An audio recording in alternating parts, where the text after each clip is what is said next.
Ang dating hinahamak at hinukot siya ng karamihan ngayon ay matagumpay na dahil sa awa at tulong ng ating Diyos na makapangyarihan sa lahat. Narito'y makikita natin ang kagandahan at kaayusan ng kabuuan ng museum na hinahangaan ng maraming tao sa loob ng Iglesia ni Cristo.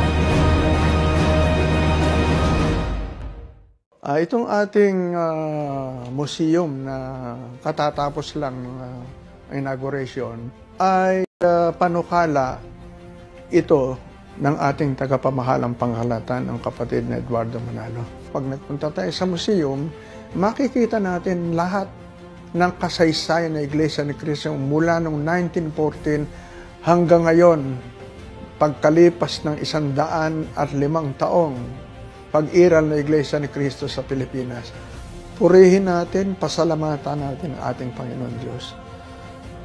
Siya ang lahat ng may gawa niyan. Ngayon, open na ito sa public. Kahit sino ay pwedeng magpunta rito. Inayayahan namin kayo na makilala niyo naman ang Iglesia ni Cristo.